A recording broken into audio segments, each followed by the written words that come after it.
Year-long Bible reading, Day 46, Numbers, chapter 19 through chapter 21.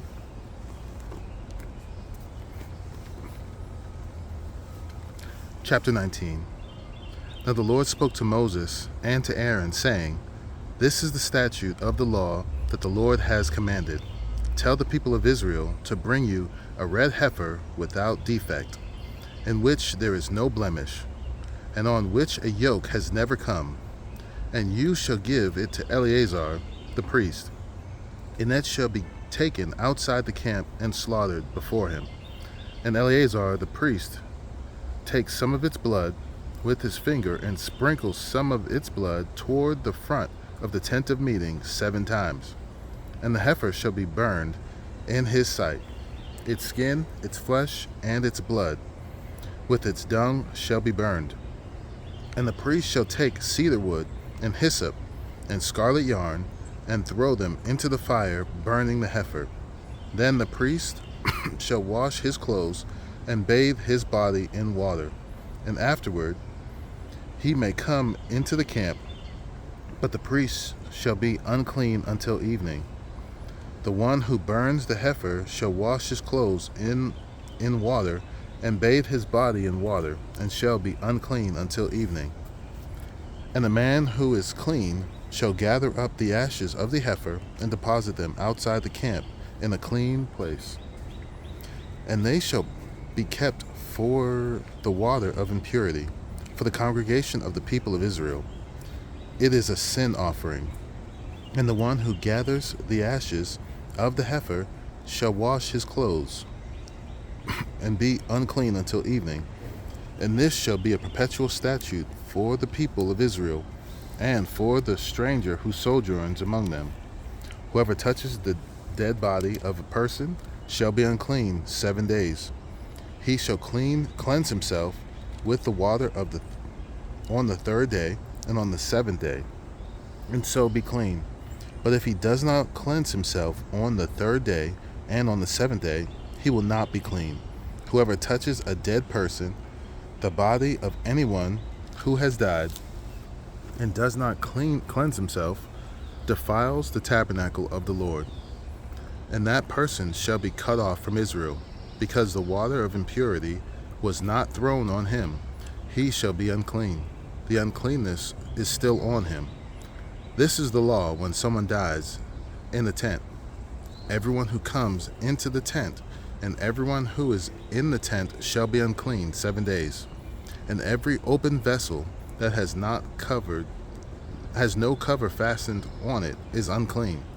Whoever in the open field touches someone who was killed with a sword, or who died naturally, or touches a human bone on a grave, shall be unclean 7 days.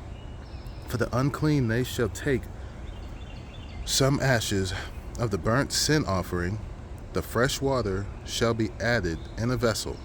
Then a clean person shall take hyssop and dip it in the water and sprinkle it on the tent and on the furnishings and on the persons who were there, and on whoever touched the bone, or the slain, or the dead, or the grave. And the clean person shall sprinkle it on the unclean on the 3rd day and on the 7th day. Thus, on the 7th day he shall cleanse himself, and he shall wash his clothes and bathe himself in water. And at evening he shall be clean. If the man who is unclean does not cleanse himself, that person shall be cut off from the midst of the assembly, since he has defiled the sanctuary of the Lord, because the water for impurity has not been thrown on him. He is unclean, and it shall be a statute forever for them. The one who sprinkles the water for impurity shall wash his clothes, and the one who touches the water of impurity shall be unclean until evening. And whatever the unclean person touches shall be unclean, and anyone who touches it shall be unclean until evening. Chapter 20. And the people of Israel, the whole congregation came into the wilderness of Zin in the first month, and the people stayed in Kadesh. And Miriam died there and was buried there. Now there was no water for the congregation, and they assembled themselves together against Moses and against Aaron. And the people quarreled with Moses and said, "Would that we had perished when our brothers perished before the Lord. Why have you brought the assembly of the Lord into this wilderness, that we should die here, both we and our cattle? And why have you made us come up out of Egypt to bring us to this evil place? It is no place for grain or figs or vines or pomegranates, and there is no water to drink."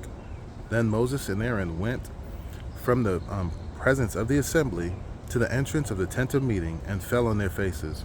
And the glory of the Lord appeared to them. And the Lord spoke to Moses, saying, "Take the staff and assemble the congregation, you and Aaron your brother, and tell the rock before their eyes to yield its water. So you shall bring water out of the rock for them, and give drink to the congregation for their cattle." And Moses took the staff from before the Lord as he commanded him. Then Moses and Aaron gathered the assembly together before the rock, and he said to them, "Hear now, you rebels, shall we bring water for you out of this rock?" And Moses lifted up his hand and struck the rock with his staff twice. The water came out abundantly, and the congregation drank, and their livestock. And the Lord said to Moses and Aaron, "Because you did not believe in me, to uphold me as holy in the eyes of the people of Israel, therefore you shall not bring this assembly into the land that I have given them." These are the waters of Meribah, where the people of Israel quarreled with the Lord, and through them he showed himself holy. Moses sent messengers to Kadesh, to the king of Edom.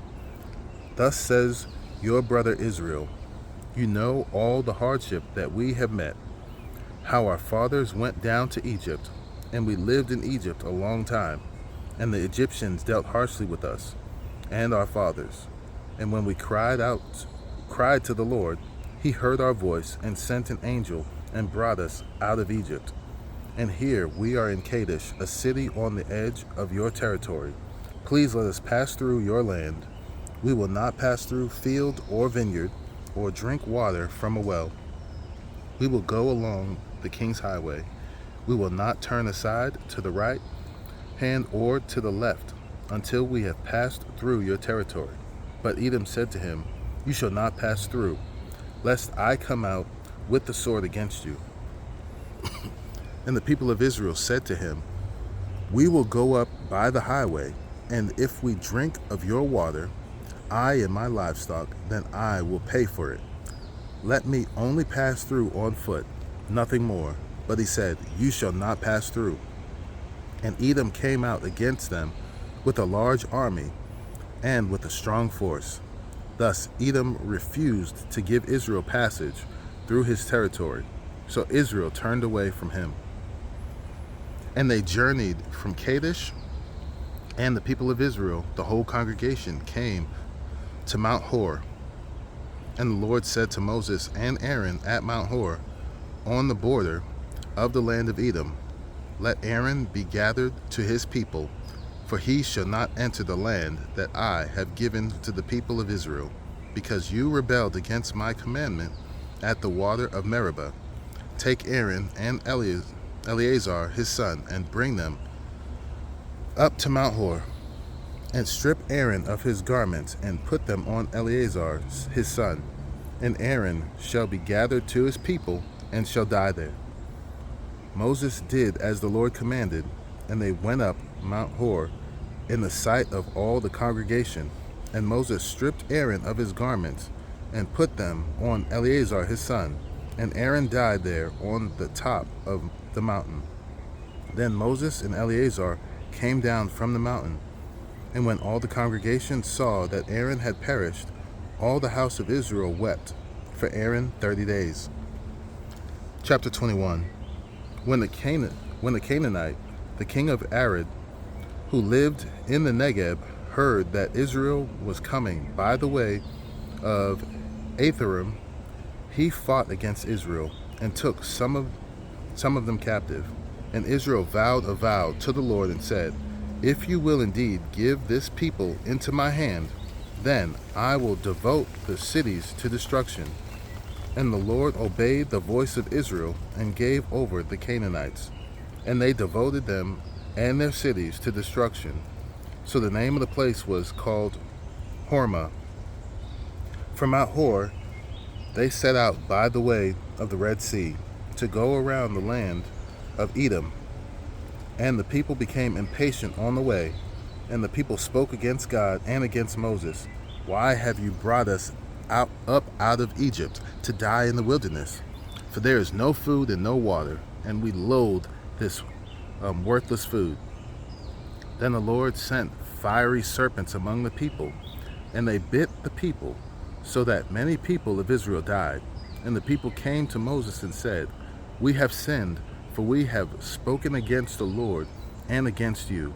Pray to the Lord that he take away the serpents from us." So Moses prayed for the people, and the Lord said to Moses, "Make a fiery serpent and set it on a pole, and everyone who is bitten, when he sees it, shall live." So Moses made a bronze serpent and set it on a pole. And if a serpent bit anyone, he would look at the bronze serpent and live.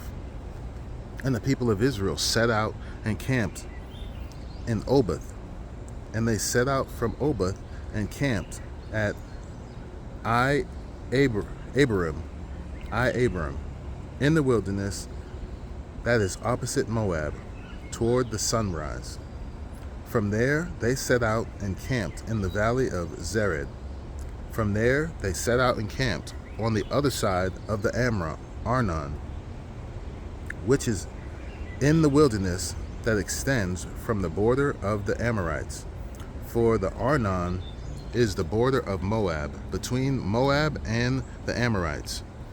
Wherefore it is said in the book of the wars of the Lord, Wahab in Supah, and the valley of the Arnon, and the slope of the valleys that extends to the seat of Ar, and leans to the border of Moab.